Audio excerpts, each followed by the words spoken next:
Hey everyone, welcome back again for another video. My name is Nino, creator of Heynothing, and today's video guys, I'll be showing you how to make a YouTube banner part 2 using the app called Canva.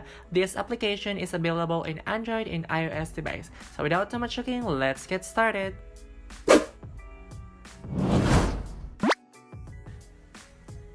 So, ang una pang gagawin natin is, punta po tayo sa browser natin or sa Safari and mag-search po tayo sa search box ng YouTube template.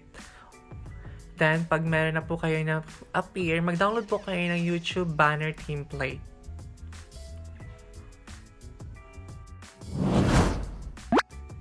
Second step po, pupunta ulit kayo sa browser na gamit nyo ngayon. Then, mag-download naman po kayo ngayon ng background image na gagamitin nyo sa inyong YouTube banner.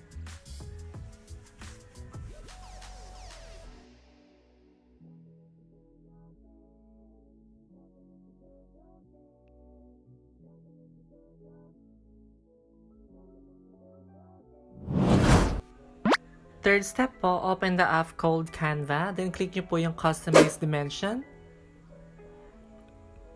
Then, i-resize nyo po siya. Ang width po na ilalagay nyo dyan is 2048 and the height is 1152.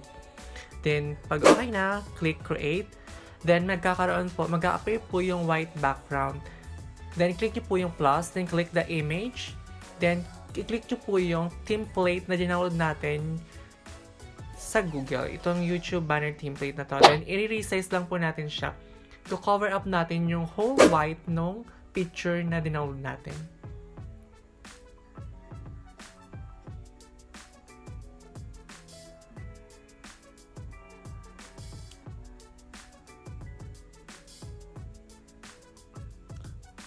Then, pag okay na po, click the plus. Then, click image. Dito naman po, kukunin po natin ngayon yung background na dinownload natin kanina sa Google. Then, we'll actually i-resize natin siya and ika-crop natin siya.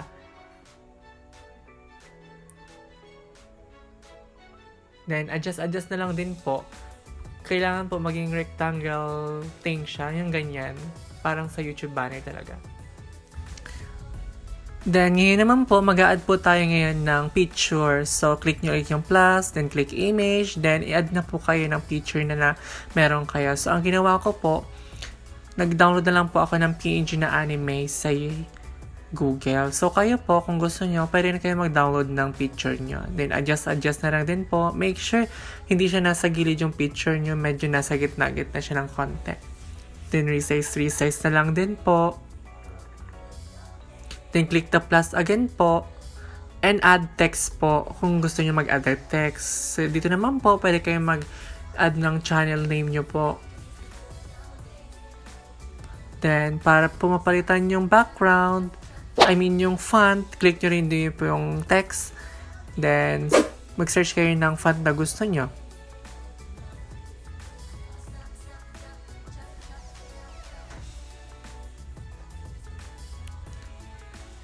So, ganyan po yung itsura niya. Then, adjust na lang din.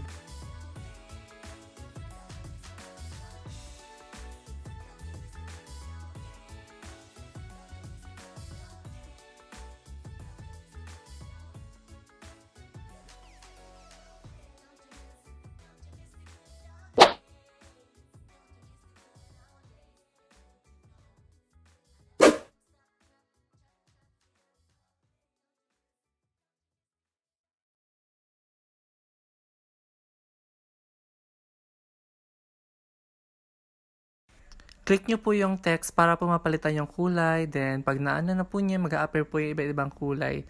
So, pwede kayo dito magpili ng iba't ibang kulay. So, I prefer na lang yung color blue para feeling ko mas maganda siya. Then, click nyo yung nasa taas na arrow para ma-save na siya. So, pag na-save nyo siya, tingnan nyo sa camera roll. Kung makikita nyo, nung zinom ko itong YouTube banner na ginawa ko, hindi siya pixelated. So that's it for today's video. I hope this video helped you in some ways. Thank you and see you in my next video. Bye!